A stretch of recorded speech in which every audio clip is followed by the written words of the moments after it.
अजीज दोस्तों, अस्सलाम वालेकुम, नमस्ते, सत श्री अकाल, जय जिनेंद्रा, गुड आफ्टरनून। अजीज दोस्तों, कल की वीडियो में आपने मुझे इस होटल के कमरे में देख के समझ गए होंगे कि मैं ट्रैवलिंग में हूँ। मैं इस वक्त यूके से बाहर हूँ और अभी 2 दिन और बाहर हूँगा। अजीज दोस्तों, 23 अगस्त बुध वाले दिन मैं अमेरिका जा रहा हूँ। सेंट जोस में एक कॉन्फ्रेंस है आदित्य सत्संगी जी की, हिंदू धर्म के ऊपर, सनातन के ऊपर, और मुझे ये ऑनर मिला है कि मुझे भी उसमें स्पीच करनी है। तो सेंट जोस में 3 दिन रह के फिर मैं लॉस एंजलिस जाऊँगा। लॉस एंजलिस में कुछ दोस्तों ने गेट टुगेदर रखा है, वहाँ पे दोस्तों से बातचीत होगी और आगे हमारे काम को किस तरह बढ़ाया जा सके इस पे बात होगी। भारत और सनातन के हवाले से ऐसा क्या किया जा सकता है कि जिससे कि काम आगे बढ़े। इसके अलावा मेरी ज़िंदगी का जो मकसद है वो सिंध की आज़ादी है, सिंधु देश की आज़ादी, बलूचिस्तान की आज़ादी, पाकिस्तान की डिसमेंबरमेंट। दुनिया के नक्शे में ये जो एक दाग है, एक धब्बा है, जो पूरी दुनिया के लिए, इंसानियत के लिए जलालत का निशान बन गया है, उसका ख़ात्मा मेरी ज़िंदगी का मकसद है। तो उस हवाले से अमेरिका में दोस्तों से बात होगी।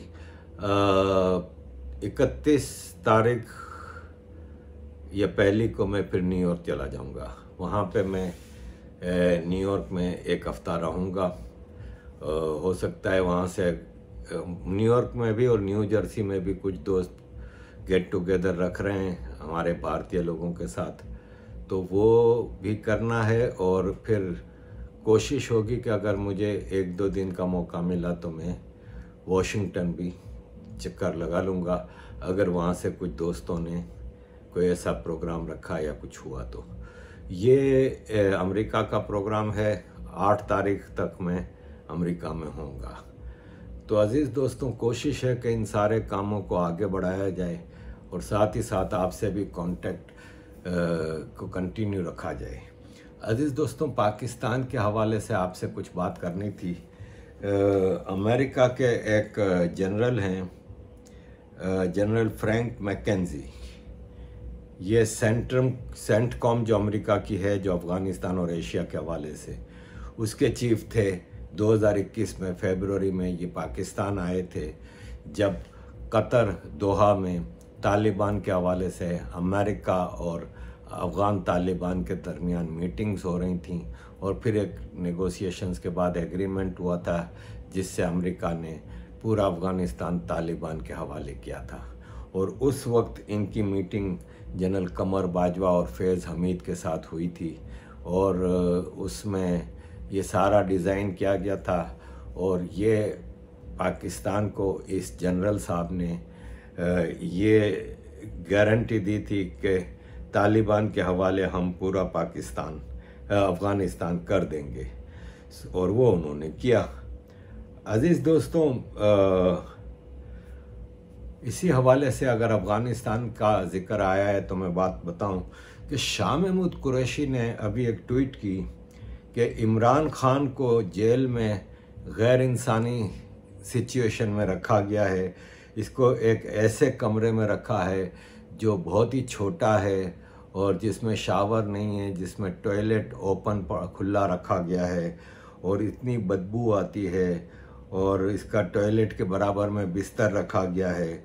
और ये पाकिस्तान के और उम्मा का तो चूरन लेके आना ही होता है, उम्मा के सबसे बड़े लीडर के साथ ये सलूक बर्दाश्त के काबिल नहीं है। उसके जवाब में अमरुल्लाह साले ने एक तफसीली बयान दिया है।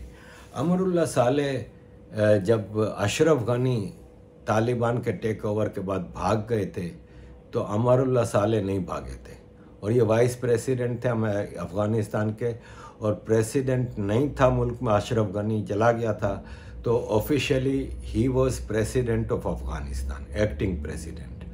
लेकिन बहरहाल फिर उसको भी बाद की सिचुएशन तालिबान की ऐसी हुई कि उसको भी जाना पड़ा, और अब वो बाहर रह के एक रेजिस्टेंस की मूवमेंट चला रहा है जिसको दुनिया में कहीं से कोई सपोर्ट हासिल नहीं है। तो उसने शाह महमूद कुरैशी को जवाब दिया है कि तुम्हारा उम्मा का जो मोस्ट पॉपुलर प्राइम मिनिस्टर जो है वो आज अपने कर्मों की सज़ा पा रहा है। वो जिस किस्म के जेल के कमरे में है उसकी वजह उसकी अपनी GHQ की ग़ुलामी की वजह है। उसको ये समझ नहीं आई थी कि ये GHQ है जिसने अफ़गानिस्तान और पाकिस्तान का बेड़ा गर्क किया हुआ है, और अफ़गानिस्तान के इंटरनल मसलों में इतना बढ़ चढ़ के वो किया। और इमरान खान तो खुद तालिबान का हमदर्द रहा है, तालिबान का बाप रहा है, और आज वो ये बातें कर रहा है। मेरी मुलाकात हुई थी इमरान खान और फैज़ हमीद से, अमरुल्लाह साले कह रहे हैं कि मेरी मुलाकात हुई थी इमरान खान और फैज़ हमीद से, तो मैंने उनको कहा था कि आप लोगों ने तालिबान को पनाह दी हुई है, आप तालिबान को स्ट्रॉन्ग कर रहे हैं। उन्होंने कहा नहीं, आप झूठ बोल रहे हैं, हमारे पास ऐसा कोई वो नहीं है। तो मैंने उनको कहा कि आप कराची में चले जाएं, कराची के हॉस्पिटल के बेड्स पे सबसे ज़्यादा तालिबान ज़ख्मी पड़े हुए हैं। जो यहाँ से ज़ख्मी होता है फ़ौरन पाकिस्तान में चला जाता है।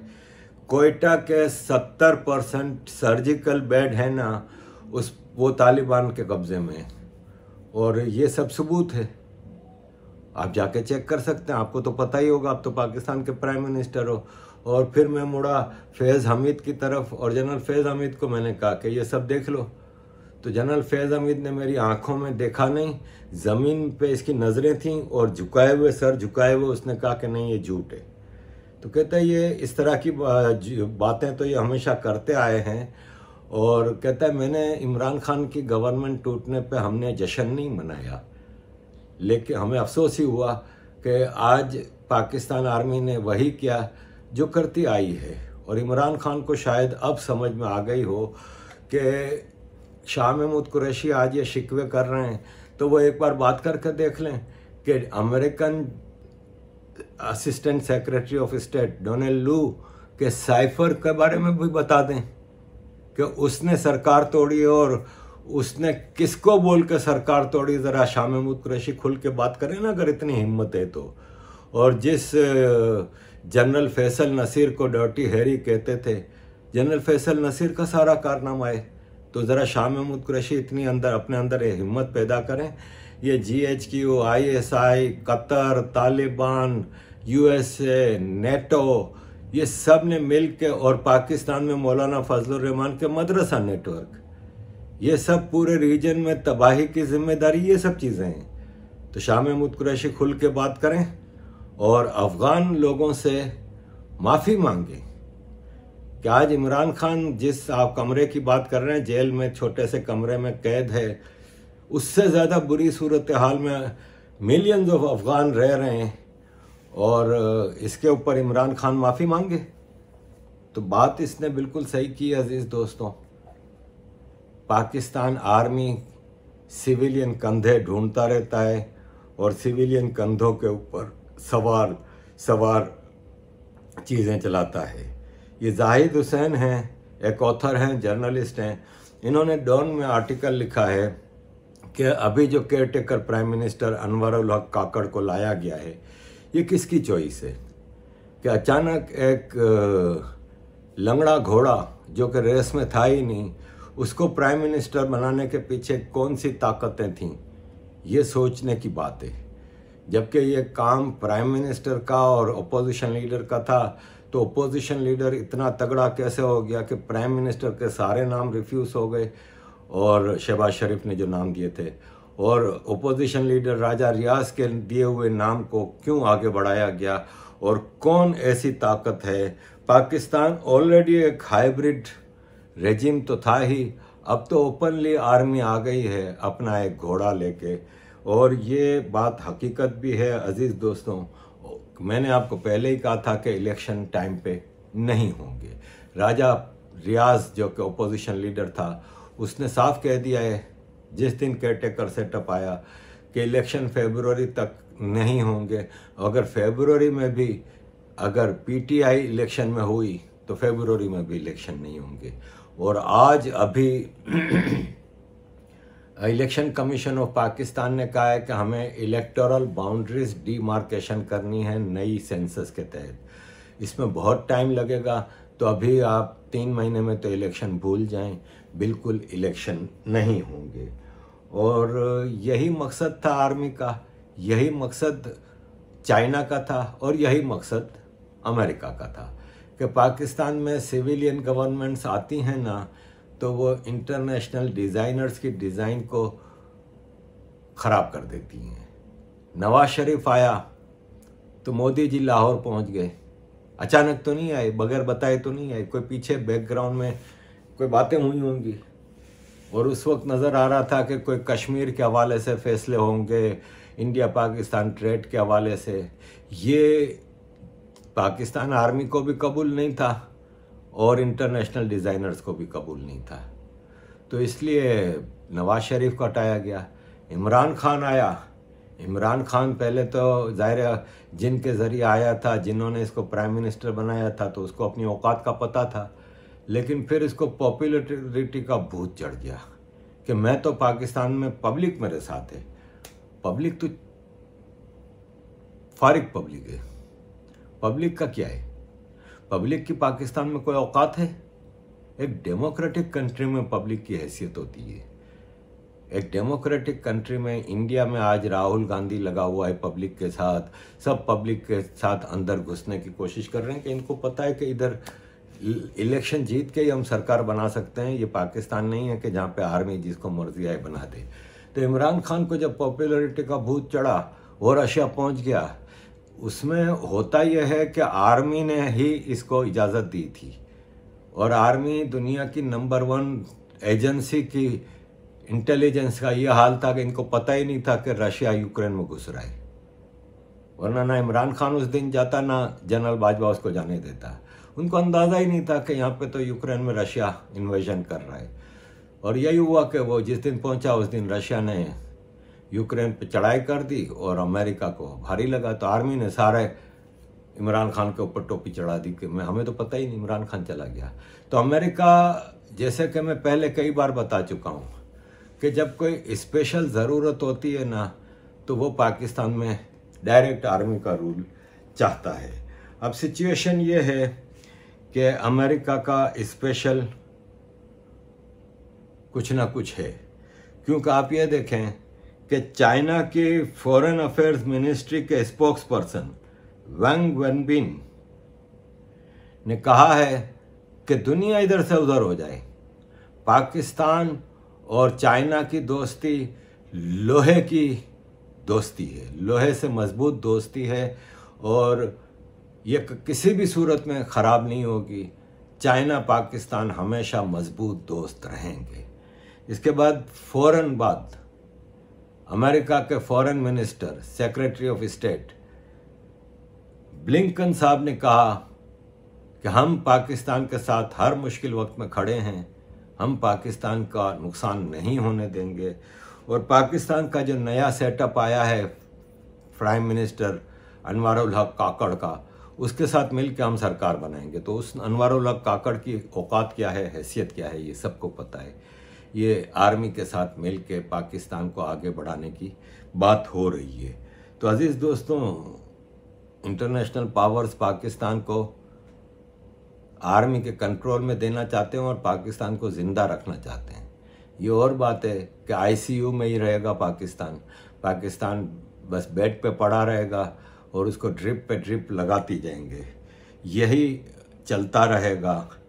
सिचुएशन ये है कि अनवारुल हक काकड़ के लिए केपीके के अवामी नेशनल पार्टी, जो बाचा खान की पार्टी है, तो बाचा खान के पोते वली खान के बेटे एमल वली खान, जो कि अवामी नेशनल पार्टी खैबर पख्तूनख्वा के प्रेसिडेंट हैं, उन्होंने कहा है कि केयरटेकर प्राइम मिनिस्टर इलेक्शन कराने आता है और इसलिए उसको नॉन पॉलिटिकल होना चाहिए।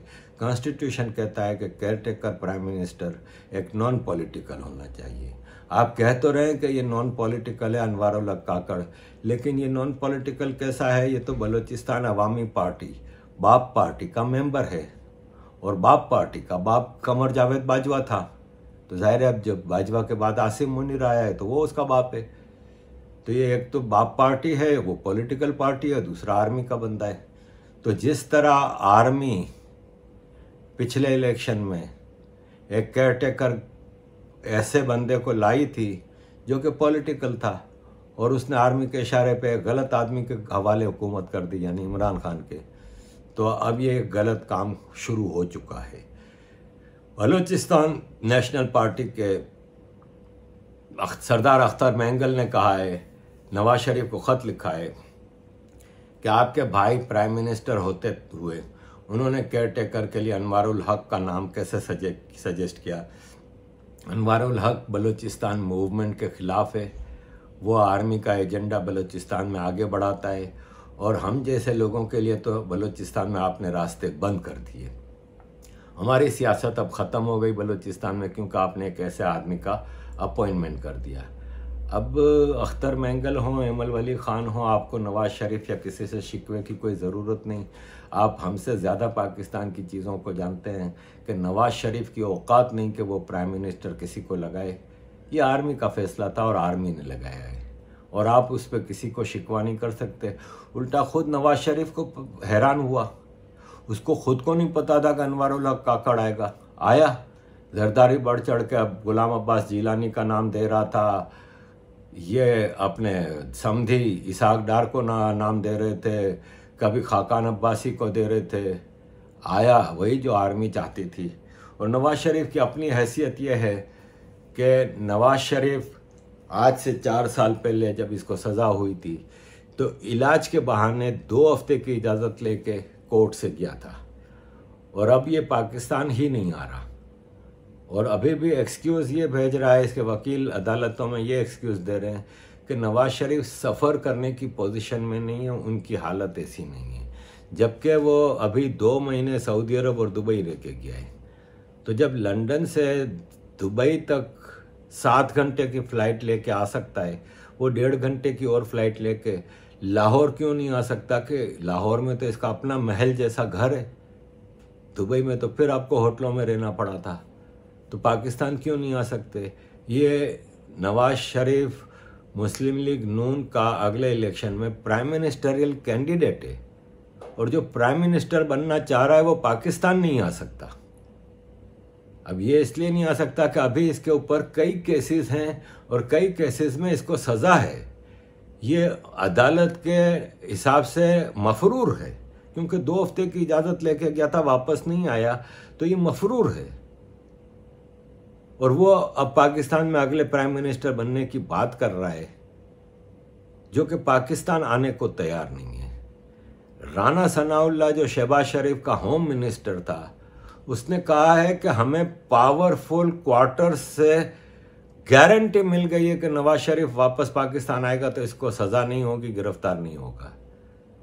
अब ये बनाना रिपब्लिक नहीं तो और क्या है कि कौन से पावरफुल सेक्टर्स हैं जो इसको गारंटी दे रहे हैं। दुनिया के किसी मुल्क में ऐसा होता है कि किसी आदमी के ऊपर केसेस हों और इतने सारे केसेस हों और उसको गारंटी दी जाए कि नहीं तुम्हें सज़ा नहीं होगी, तुम्हें गिरफ्तार नहीं किया जाएगा, इसके बावजूद नहीं आ रहा।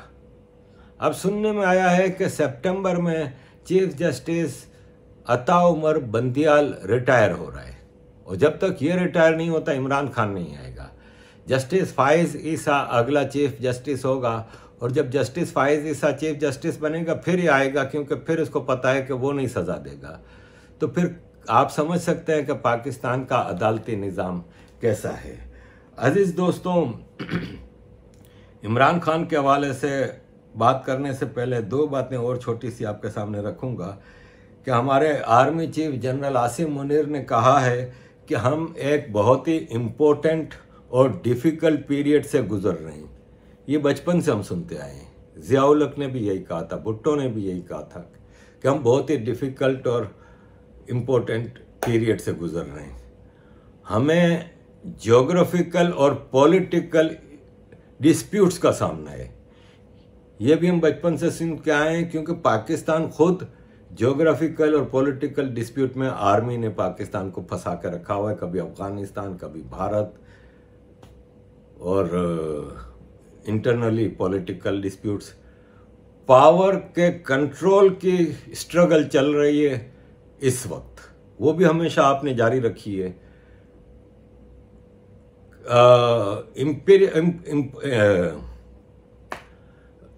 कंट्रोल और वार मैडनेस, जंगी जुनून जैसे चैलेंजेस का सामना है।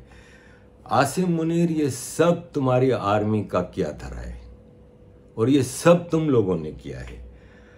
अजीज दोस्तों, हरीम शाह वीडियो स्पेशलिस्ट ने कहा है कि मुझे 6 महीने के लिए फॉरेन मिनिस्टर बना दें, मैं पाकिस्तान के फॉरेन रिजर्व $100 बिलियन तक पहुंचा दूंगी। पाकिस्तान में ऐसे लोग कामयाब हैं। ये हरीम शाह 2% की कॉल गर्ल पूरी दुनिया में 5 स्टार लाइफ गुजार रही है। ये शेख रशीद के बेड पे अभी मुझे किसी ने वीडियो भेजी, इसकी नंगी, इसकी इतनी, और ये सबकी वीडियो बनाती थी, वीडियो स्पेशलिस्ट थी। ये शाह महमूद कुरैशी के ऑफिस में जब वो फॉरेन मिनिस्टर था, उसके ऑफिस में उसकी कुर्सी पे बैठ के वीडियो बनाती रही है। इसके पास सबकी वीडियो है और खुल के धमकियां देती है कि मैं वीडियो रिलीज करूंगी, मैं इसकी वीडियो रिलीज करूंगी, मैं उसकी वीडियो रिलीज करूंगी। बगैर आर्मी की छितर छाया के ये काम हो नहीं सकता। ये फॉरेन मिनिस्टर बनना चाह रही हैं, $100 बिलियन। ये समझती हैं कि IMF वालों की भी शायद इनके पास कोई वीडियोस हैं। अजीज दोस्तों, इस बनाना रिपब्लिक में 14 अगस्त को 100 से ज़्यादा लोगों को पाकिस्तान का बेस्ट अवार्ड्स दिए गए, जैसे निशान इम्तियाज़ होता है, प्राइड ऑफ परफॉर्मेंस होता है, जैसे भारत में पद्म वीर, पद्म भूषण और ये सब अवार्ड होते हैं, ऐसे पाकिस्तान के आप यकीन माने 100 से ज़्यादा दिए गए। उसमें से एक भी ऐसा नहीं था जो साइंस से ताल्लुक़ रखता हो, एक भी ऐसा नहीं था जिसने एग्रीकल्चर प्रोडक्ट को बढ़ाने में काम किया हो। पाकिस्तान का पानी का मसला बहुत बड़ा है कि यहाँ पे सैलाब आते हैं और ये हर साल ये मसले होते हैं और कई इलाकों में पानी है ही नहीं। ऐसे किसी को अवार्ड नहीं दिया गया जिसने पानी के ऊपर कोई रिसर्च की हो, कोई वो किया हो। कोई मेडिकल फील्ड में एक्स्ट्रा ऑर्डिनरी काम करने वाले को नहीं दिया गया, किसी ऐसे इंजीनियर को नहीं दिया गया। भांडों को दिया गया, और भांड भी अपने चुने हुए। जैसे आपको पता है, महविश हयात को फवाद चौधरी ने दिया था जब इमरान खान का था। महविश हयात का औकात क्या है, उसको प्राइड ऑफ परफॉर्मेंस या पता नहीं कौन सा अवार्ड दिया था, निशान इम्तियाज़ दिया था शायद, सिर्फ इसलिए कि वो फवाद चौधरी की फेवरेट थी। तो ऐसे भांडों को दिया गया है। लेकिन चलें, आप किसी मीडिया को या किसी शोबिस को या किसी स्पोर्ट्स वालों को भी देते हैं, ठीक है, साथ में साइंटिस्ट हैं या दूसरे जो फील्ड हैं जो डेवलपमेंट उसके, लेकिन आप उनमें से एक तो आपके पास कोई है नहीं, और कोई है भी तो वो फिर इस काबिल नहीं है। जो थोड़ा बहुत कोई काम करता है उसका फिर आप वो सच बोलता है तो फिर आप उसको बर्दाश्त नहीं करते हो। तो ये अवार्ड दिए गए। अजीज़ दोस्तों, काफ़ी लंबी हो रही है वीडियो, तो आखिर में आता हूँ मैं कि इमरान खान के हवाले से ये जो DIG है जिसने इमरान खान को गिरफ़्तार किया, उसने कहा कि जब मैंने इमरान खान को गिरफ़्तार किया तो उसके पास से मट्टी की एक पोटली निकली और कुछ तावीज़ मिले। यार, इस किस्म के तो हमारे उम्मा के चैम्पियन हैं। एक और चीज़ हुई है कि पाकिस्तान क्रिकेट बोर्ड ने वर्ल्ड कप के हवाले से एक शॉर्ट वीडियो पाकिस्तान के वर्ल्ड कप के हीरोज़ के नाम से निकाली, और उस वीडियो में इमरान खान नहीं था। अब जैसे देखें, मसला ये है कि मैं भी इमरान खान का सबसे बड़ा मुखालिफ हूँ, लेकिन एटलीस्ट जो रियलिटी है सो रियलिटी है। एक आप पॉलिटिक्स से हट के, हर चीज़ से हट के आप किसी से भी सवाल करें कि पाकिस्तान की हिस्ट्री का बेस्ट प्लेयर कौन है, खाली प्लेइंग उस पर देखें तो no doubt Imran Khan, no doubt. He was an allrounder, he was a very good batsman, he was a very good bowler, fearsome bowler. Imran Khan ने 88 टेस्ट खेले हैं, जिसमें से आखिरी 44 टेस्ट मैच में इसकी बैटिंग एवरेज 50 से ज़्यादा थी। 50 एवरेज का मतलब होता है ए क्लास बैट्समैन, और इसकी बॉलिंग एवरेज 20 से कम थी। सुपर क्लास होती है ये, 20 से कम। तो as a player he was a great player, लेकिन पीसीबी ने उसका नाम निकाल के आप हर चीज़ को पॉलिटिसाइज कर रहे हो। उससे हमें एक सीख और मिलती है, वो ये कि किस तरह पाकिस्तान में एजुकेशन को भी इसी तरह डिस्टोर्ट किया जाता है। जो पाकिस्तान के हीरोज़ हैं उनको ज़ीरोज़ दिखाया जाता है। जो पाकिस्तान की असल हिस्ट्री है, जैसे हमारा ताल्लुक़ भारत से है, हमारा मदर रिलीजन सनातन है, हमारा मदर स्टेट इंडिया है, उससे नफ़रत, ये सब चीज़ें हमें पता चलता है कि पाकिस्तान में किस तरह हर चीज़ गलत सलत मोड़ तोड़ के पेश की जाती है। अजीज दोस्तों, चीज़ें तो मेरे पास और भी बहुत सारी हैं। मैं समझता हूँ काफ़ी लंबी वीडियो हो गई है, तो हम यहाँ पे वाइंड अप करते हैं। थैंक यू वेरी मच अजीज दोस्तों for all your support. Kindly keep supporting.